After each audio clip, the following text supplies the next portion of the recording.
Olsen will go to the corner. Get it back. There's Ovechkin out in front, redirected, and Andersen makes the save. Canes keep it in. Power plays over, but the Canes keeping the pressure on.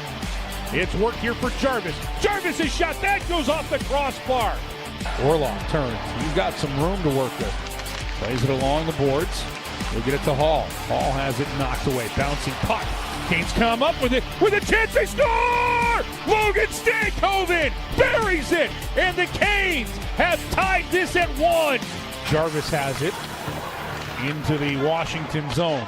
He'll wrap it around the boards. Orlov will get to it. Behind the net, Martinook. It'll come out. Right point. Slavin with a chance. They score!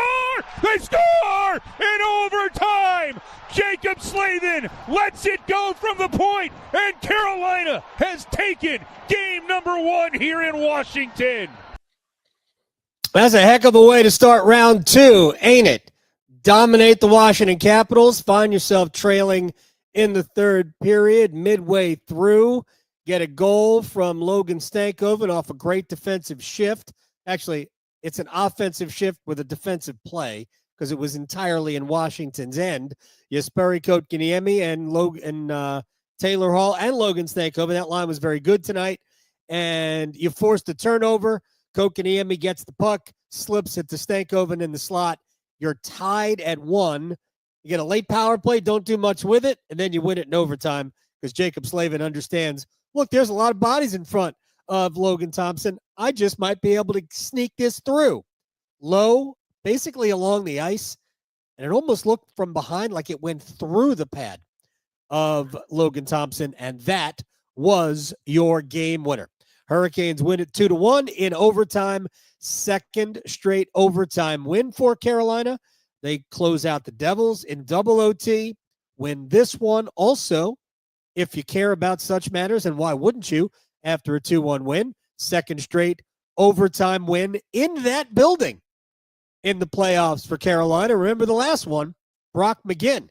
Jaccob Slavin, by the way, I think Jaccob Slavin got a secondary assist on that goal. So Slavin is the overtime killer in DC as the Hurricanes take a 1-0 series lead over Washington. I think we're going to see a lot of this. I said today on the show that I anticipate several overtime games in this series. Capitals are legit good. The Hurricanes are good. And this is the type of games I think we're going to see. I don't think we're going to see a ton of goals in this series. I think it's going to be pretty close. And Carolina's just going to have to figure out a way to win on the margins. Tonight, they won on the margins. They won on their terms tonight is really what happened. We are brought to you by the Aluminum Company of North Carolina. If it is for the exterior of your home, you can find it at the Aluminum Company of North Carolina on Hamlin Road in Durham. No place like it. Sammy Ann and his crew do a great job. Harriet, a huge fan of the Aluminum Company. So is Earl. And we're all big fans of Jaccob Slavin. All right, so let's deal with a couple things. We got, obviously a lot of stuff that we're going to get to tonight.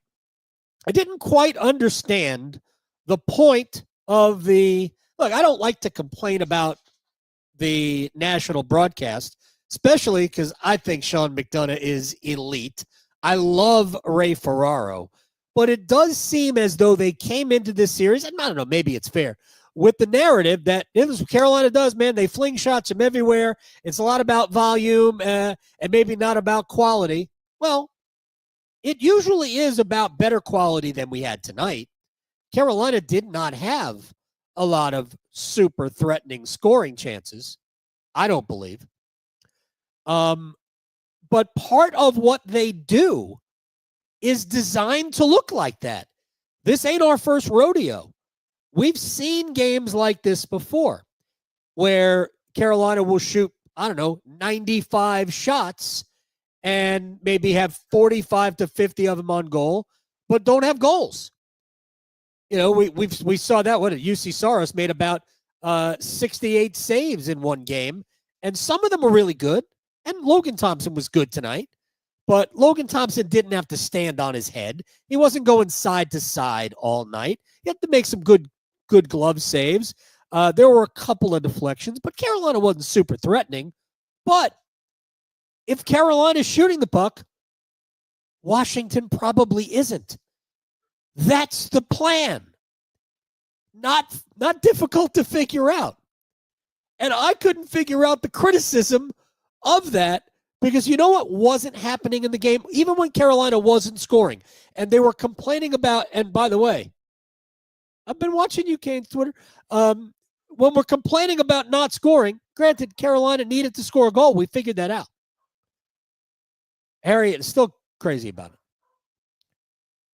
While Carolina wasn't scoring, you know what else wasn't happening? Washington wasn't shooting the puck.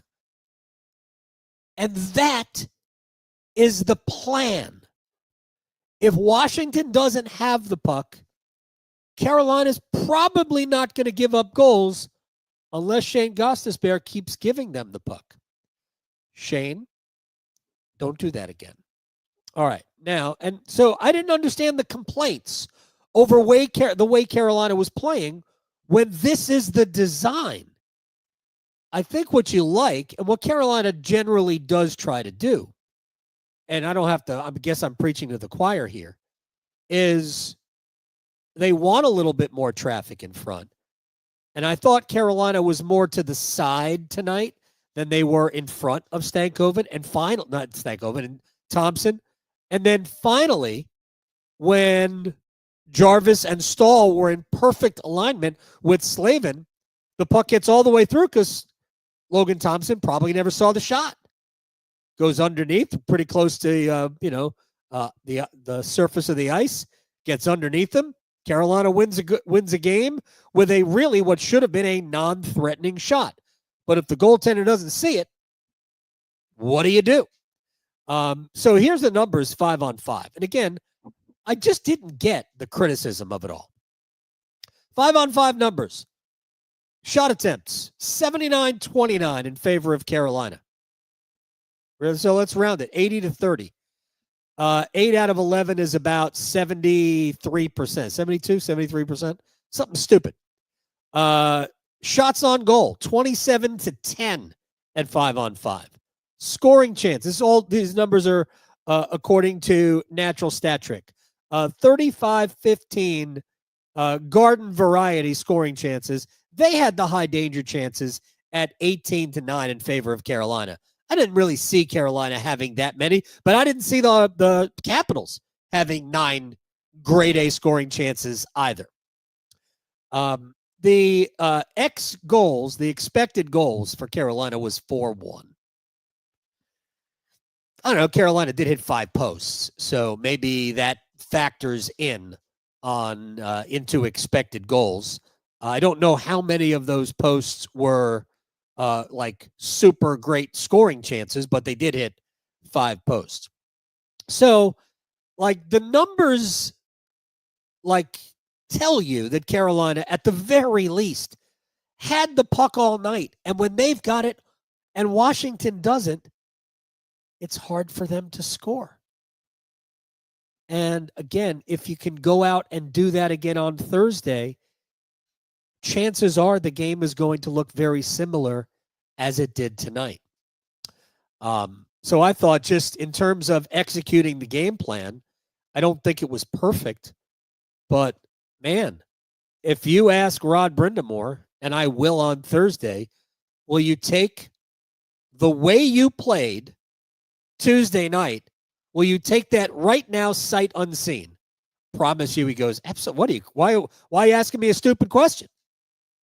So, again, don't even understand what the complaining was about, but we complain to complain sometimes. The top line. This is really, to me, we're probably not going to talk about it a ton. Well, we will, but they won't. Nobody else is going to talk about it because none of the guys were on the score sheet. But Aho, Svechnikov, and Blake, you couldn't have been more dominant as a trio than they were without getting on the score sheet. And again, I don't think they generated a ton of great scoring chances, but they had the puck all night. And I'll even further illustrate why they were so good. But 30-5 shot attempts, 9-1 shots on goal, 14-4 scoring chances, 5-3 high danger chances for and against. Again, all this is according to Natural Stat Trick. I have a hard time. I thought there were 2 in-tight chances for Blake and Aho. I didn't see a ton of high danger created, but I thought this line was incredible in the neutral zone. I thought, especially in the first period, I thought you saw elite defensive Sebastian Aho. And think about this. Svechnikov is big. He's 6'3", 200 pounds, whatever he is. And he played a physical game. By the way, Aho played a monster physical game too. Oh, I'll give you the total hit numbers in a second. But they drew the assignment of Pierre-Luc Dubois, big guy, Tom Wilson, big guy, and Connor McMichael, right? Connor McMichael. Combined, that trio had 1 shot on goal. 1. They only had 3 attempts combined for the game. And that was primarily the matchup that Spencer Carberry chose against the Aho line. Was big Dubois, 6'4". Tom Wilson, arguably the best power forward in the league. And Connor McMichael, a guy who had been scoring a bunch of goals. I believe he led Washington in goals in the first round of the playoffs in the win over Montreal. And that's the matchup he wanted. And he got it.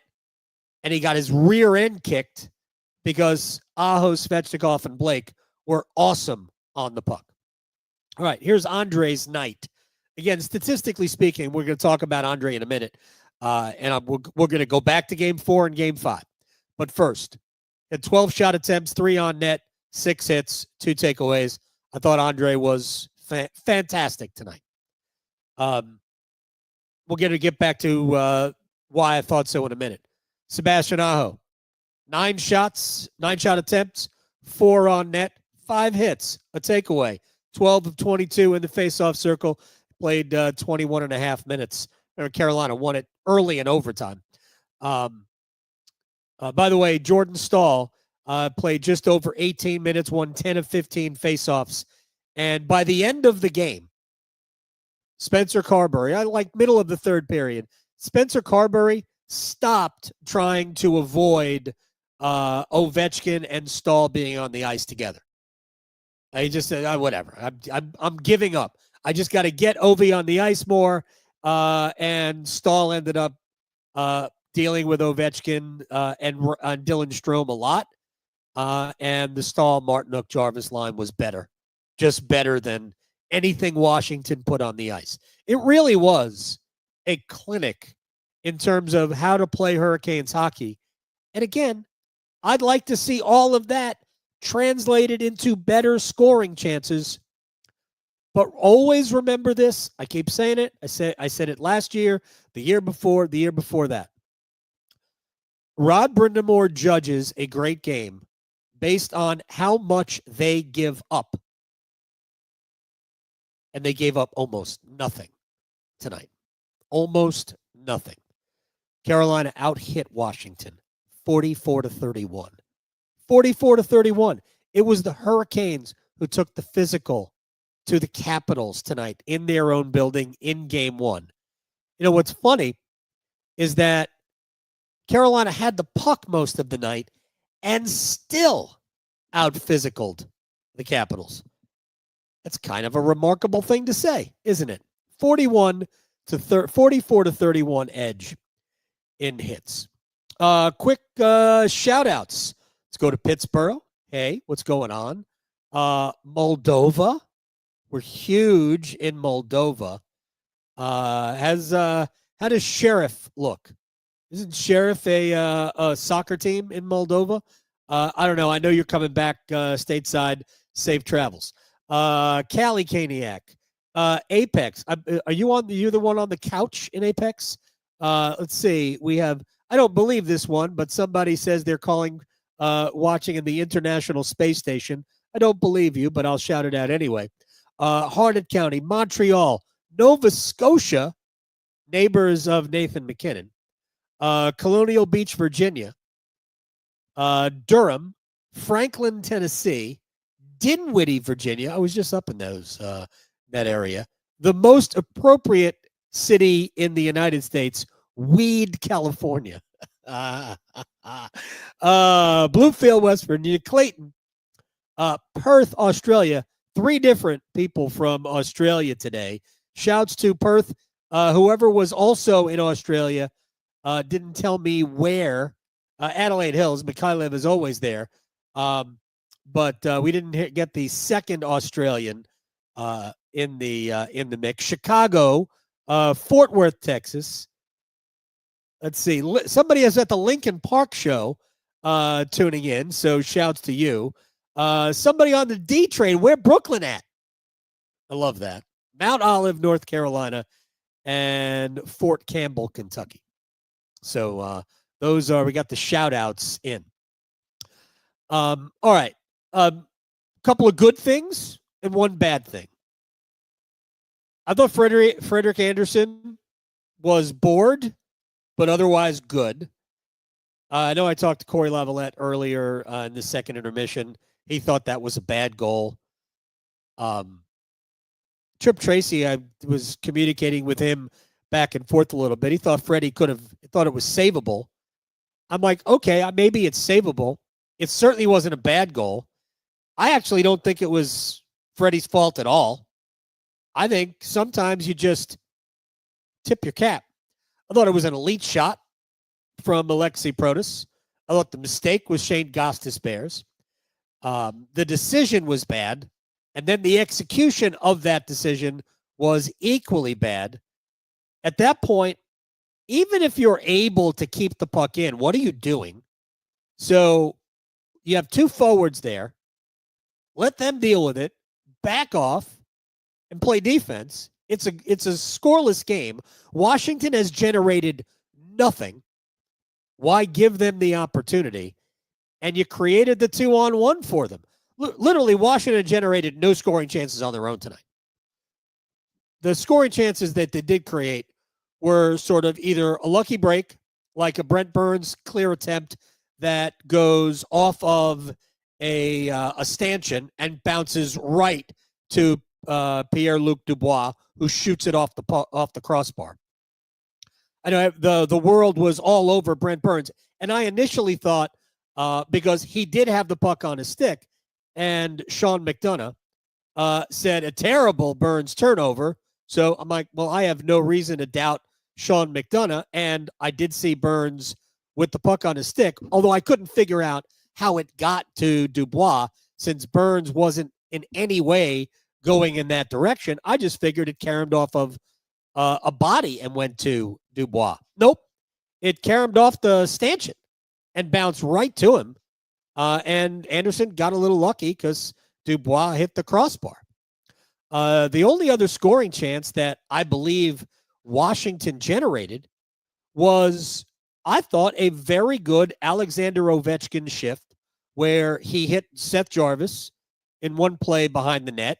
And then I thought the intimidation and the anticipation of a hit on Jordan Staal wasn't a huge hit on Staal, but what he did was he made Staal get rid of the puck quickly, and he didn't have a lot on it, and it ends up being a turnover. It ends up on the stick of Anthony Beauvillier, and that was the best Frederick Andersen save of the night. Either that one or the one on Ovechkin on the power play in the first period with Tom Wilson in front. So Washington just didn't generate anything on their own, except for those a couple of plays I mentioned. And Freddie was there. Freddie made good saves tonight, and he was otherwise kind of in control of the area, right? So I'm not complaining at all. We get that kind of performance from Frederick Andersen. We don't need a lot from him. Again, he didn't face a ton of rubber, so I'm all about what I saw from Freddie Andersen tonight. Give me a handful more games like that. I think Carolina is going to be fine. Alexander Ovechkin, by the way, 1 shot. 1 attempt, 1 shot on goal all night long.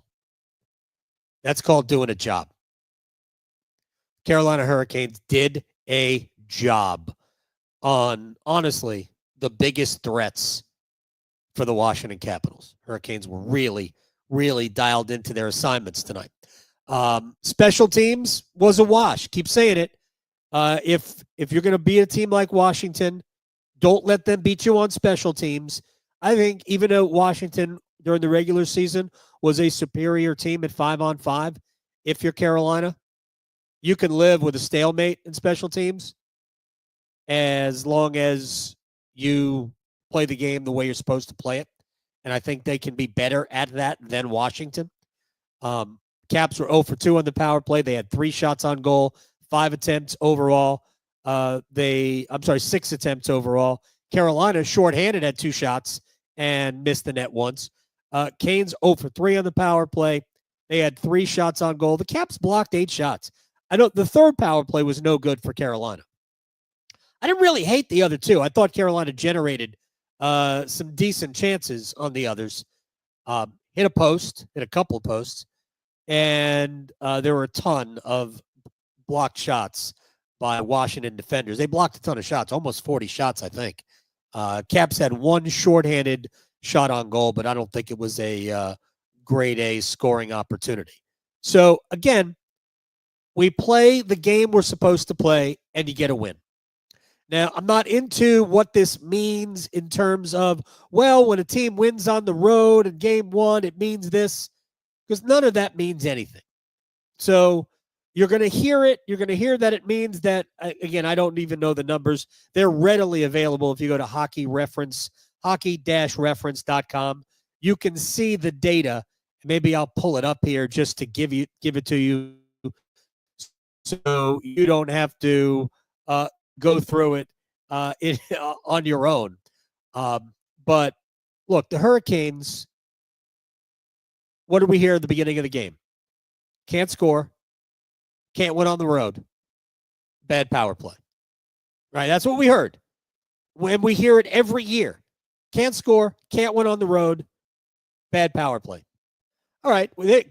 Hurricanes were 0 for 3 on the power play. So, okay. That's, check 1. Can't win on the road. Well, they're 2-1 away from Raleigh so far in the playoffs. So maybe they can win on the road. Like I said, and I've said this 1,000 times in a row, this is basically born in 22. When Carolina went 0 for 3 in Boston and 0 for 3 against the Rangers. They lost Game 7 to the Rangers on home ice. They beat Boston in Game 7 on home ice. That was the Max Domi game. So, look, it ain't it's never been really a thing. Most teams don't have as good a record on the road as they do at home. Having trouble scoring. Yeah.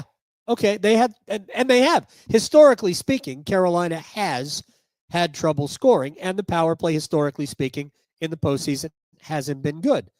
But they just came off a series in which they went 6 for 19, and I think it might have been a little premature to get on the Hurricanes have had trouble on the power play in the postseason. Yeah, but they were just 6 for 19 against the Devils. All right, here's the data.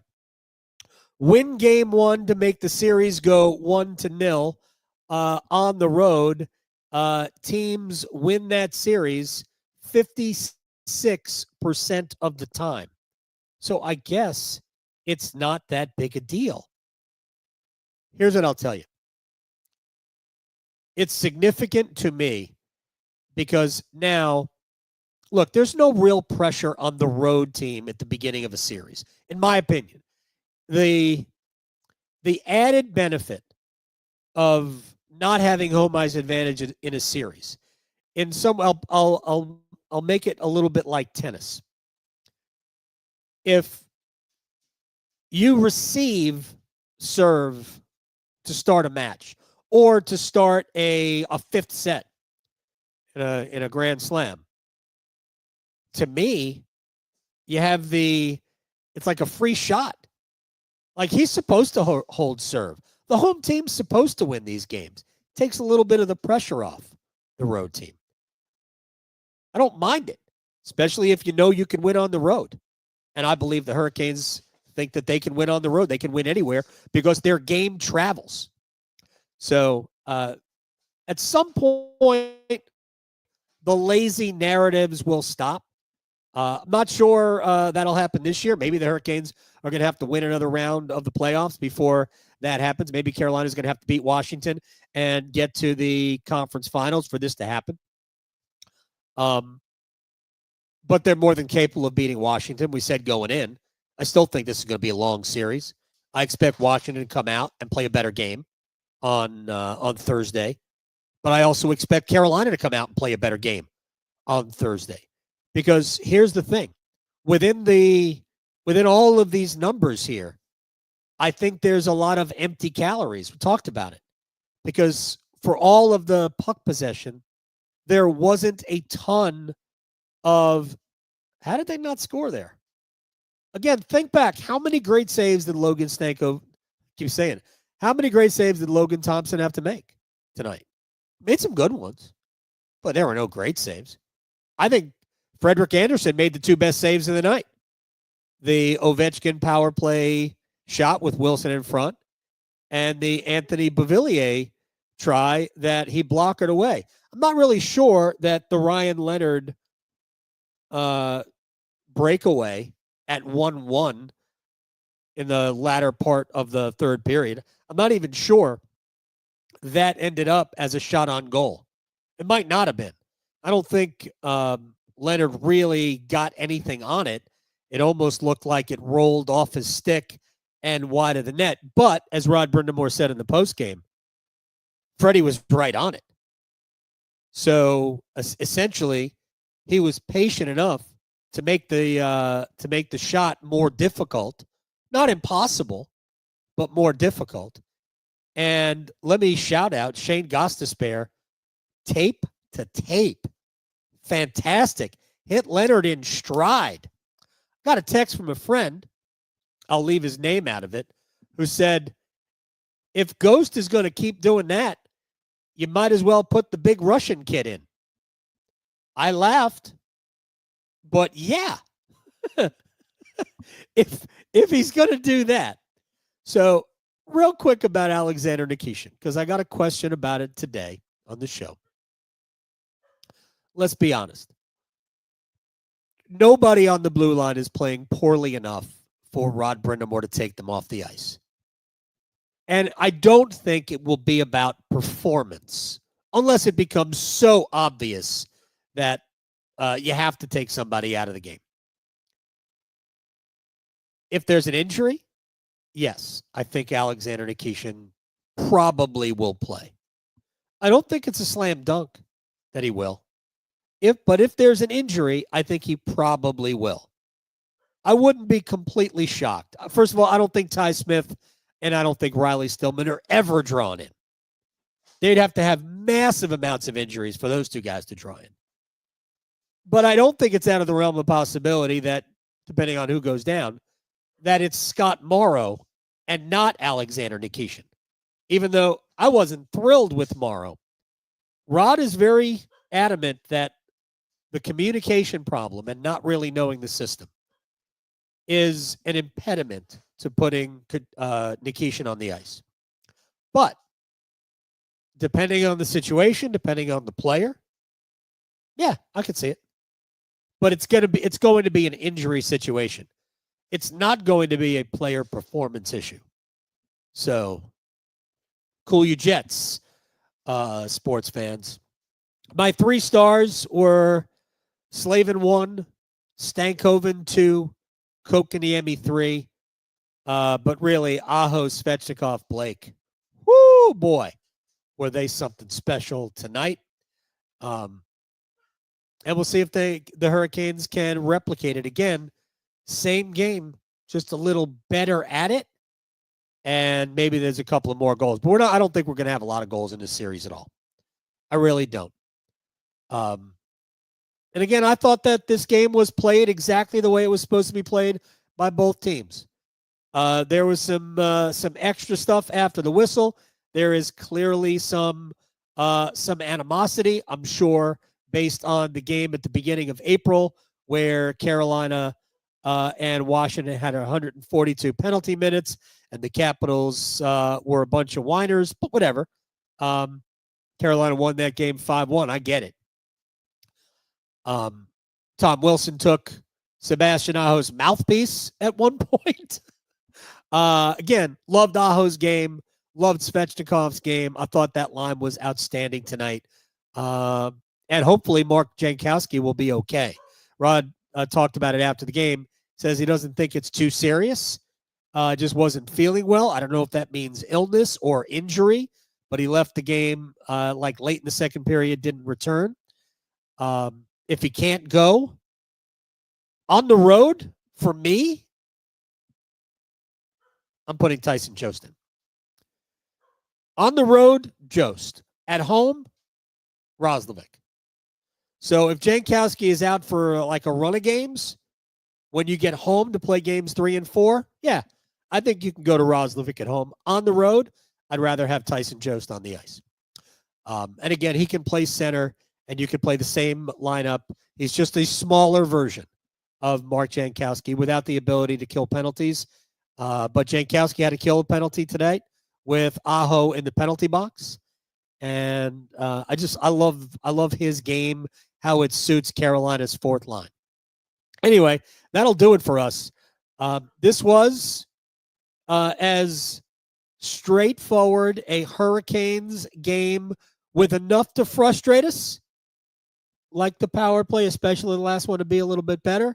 But if we're being honest, you take the exact same game tonight on Thursday and take your chances that you keep Washington off the scoreboard more than once, because, again, what did Washington create on their own? Nothing tonight.